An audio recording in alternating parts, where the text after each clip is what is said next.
My dear students, তোমাদের সামনে আমি উপস্থিত হয়েছি কেভি স্যার। এখন আমি তোমাদের সামনে যে ভিডিওটি উপস্থাপন করব তার মধ্য দিয়ে মধ্যযুগের বাংলা সমাজ ও সাহিত্যের প্রধান ধারার ১৩তম পর্ব তোমাদের সামনে আলোচনা করব। এই পর্বে পার্ট 13 এতে আমি আলোচনা করব মহাভারত এবং তার শ্রেষ্ঠ অনুবাদক কাশিরাম দাসের ভারত পাঁচালী সম্পর্কিত এমসিকিউ টাইপ প্রশ্ন এবং উত্তর। তাহলে দেরি না করে প্রথম থেকে শেষ পর্যন্ত দেখার জন্য আমার চ্যানেলটিকে সাবস্ক্রাইব করে নাও। প্রথম প্রশ্ন, বাংলা ভাষায় প্রথম মহাভারত কে অনুবাদ করেন? কবীন্দ্র পরমেশ্বর।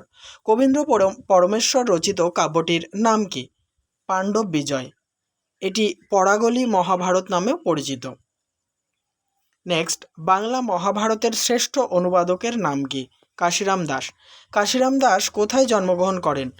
বর্ধমান জেলার সিঙ্গি গ্রামে। কোথাও কোথাও আছে আবার সিন্ধি গ্রামে। ঠিক আছে, যেটা অপশান পাবে, একসঙ্গে দুটো থাকবে না অপশানে, যেটা পাবে সেটাই দিয়ে দেবে। কাশিরাম দাস কোন শতকে জন্মগ্রহণ করেন? ষোড়শ শতকের মাঝামাঝি সময়ে। কাশিরাম দাসের পিতার নাম কি? কমলাকান্ত দেব। কাশিরাম দাসের কোন পরিবারে জন্ম হয়? কায়স্থ পরিবারে। কবি কাশিরাম দাস জন্মসূত্রে কোন পদবিযুক্ত ছিলেন? দেব। ৯ নম্বর, কবির পরিবার বৈষ্ণব হলেও কবি সর্বত্র কোন ভণিতা ব্যবহার করেছেন? দাস। কবিরা কয় ভাই ছিলেন?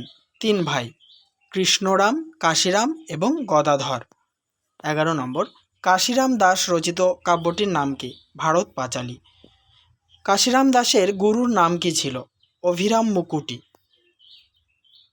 নেক্সট, কার নির্দেশে কাশিরাম দাস ভারত পাঁচালী কাব্যটি রচনা করেন? গুরু অভিরাম মুকুটির নির্দেশে। নেক্সট, কোন শতকে কবি ভারত পাঁচালী রচনা করেন? সপ্তদশ শতকের প্রথম দশকে। ১৫, কলকাতা বিশ্ববিদ্যালয়ের একটি পুঁথি অনুযায়ী ভারত পাঁচালী রচনার কাল উল্লেখ করো। ১০০২ বঙ্গাব্দ অর্থাৎ ১৫৯৫ খ্রিস্টাব্দ। ১৬, যোগেশচন্দ্র রায় বিদ্যানিধির মতে ভারত পাঁচালীর রচনাকাল উল্লেখ করো। ১৬০২ থেকে ১৬০৪ খ্রিস্টাব্দের মধ্যে। ১৭, কত খ্রিস্টাব্দে কবি কাশিরাম দাস বিরাট পর্ব রচনা করেন? আনুমানিক ১৬০৪ খ্রিস্টাব্দ থেকে ১৬০৫ খ্রিস্টাব্দের মধ্যে বিরাট পর্ব রচনা করেন। ১৮, কাশিরাম দাস কি অষ্টাদশ পর্বের সমগ্র মহাভারত অনুবাদ করেছিলেন? উত্তর হবে না। এই প্রসঙ্গে কথিত শ্লোকটি উল্লেখ করো। দেখো, আদি সভা বন বিরাটের কত দূর, ইহা রচি কাশিদাস গেলা স্বর্গপুর। অত্যন্ত গুরুত্বপূর্ণ শ্লোক এটি। এই শ্লোক অনুযায়ী, অর্থাৎ ১৯ নম্বরে যে শ্লোকটি বললাম, এই শ্লোক অনুযায়ী কোন পর্ব অসম্পূর্ণ ছিল? বিরাট অথবা বন, এই দুটি পর্বের যে কোনো একটি অসম্পূর্ণ ছিল। এক্ষেত্রে বলে রাখি, ইহারচি কাশিদাস গেলা স্বর্গপুর, এই যে স্বর্গপুর, এক্ষেত্রে কেউ কেউ মনে করেন যে কবি মারা যান, আবার কেউ কেউ মনে করেন যে কবি নীলাচলে গমন করেন। ২১, কাশিরাম দাসের অসম্পূর্ণ রচনাটি কারা সম্পূর্ণ করেন বলে অনুমান করা হয়? ভ্রাতুষ্পুত্র ভাইয়ের পুত্র নন্দরাম, পুত্র কবির নিজের পুত্র ঘনশ্যাম এবং কবির জামাতা জিৎ ঘটক সমাপ্ত করেন। ২২, কাশিরাম দাস তার কাব্য ভারত পাঁচালী রচনার ক্ষেত্রে কোন কোন স্থান থেকে উপাদান সংগ্রহ করেছেন, কোন কোন গ্রন্থ থেকে? শ্রীবৎস চিন্তার কাহিনী, তিলক বসন্ত এবং জৈমিনী মহাভারত থেকে উপাদান সংগ্রহ করেছেন। অত্যন্ত গুরুত্বপূর্ণ এটি। ভারত পাঁচালীর অন্য নাম কি? ছুটিখানি মহাভারত। এ প্রসঙ্গে বলে রাখি বন্ধুরা, এই যে কাশিরাম দাস রচিত যে ভারত পাঁচালী, এর নাম কিন্তু ছুটিখানি মহাভারত নয়। আর একজন রাইটারের লেখা ভারত পাঁচালী, তার নাম ছুটিখানি মহাভারত। শেষে আমি এই নিয়ে তোমাদের বলবো। ২৪, কার রচিত মহাভারতকে অনুসরণ করে কাশিরাম দাস ভারত পাঁচালী রচনা করেন? বেদব্যাস রচিত সংস্কৃত মহাভারত অনুসরণ করে কাশিরাম দাস রচনা করেন তার ভারত পাঁচালী। ২৫, কাশিদাসী মহাভারত কয়টি পর্বে বিভক্ত? ১৮টি পর্বে বিভক্ত। নেক্সট, কাশিদাসী মহাভারতের পর্বগুলির নাম লেখো। তোমরা পুরো একদম জলের মতো এটা মুখস্থ করে ফেলবে।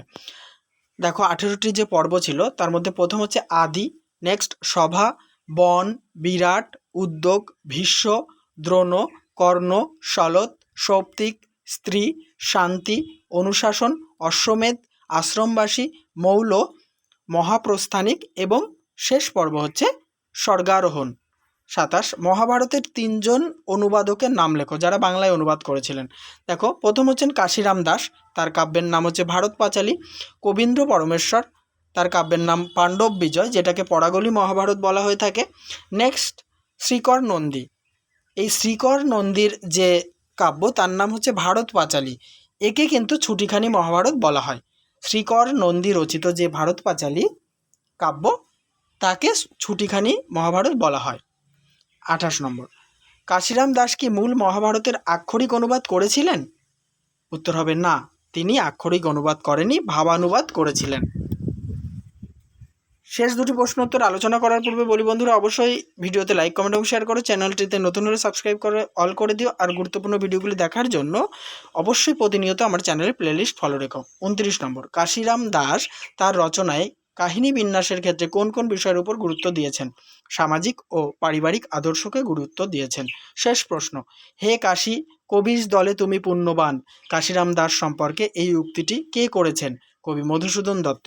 তাহলে বন্ধুরা, এই আলোচনার সঙ্গে সঙ্গে তোমাদের কাশিরাম দাস এবং তার ভারত পাঁচালী সংক্রান্ত প্রশ্নোত্তরের ক্লাসটি সমাপ্ত করলাম। নেক্সট একটি গুরুত্বপূর্ণ ভিডিও তোমাদের সামনে উপস্থাপন করব। ততক্ষণ দেখতে থাকো, সঙ্গে থাকো আমার ইউটিউব চ্যানেলটি।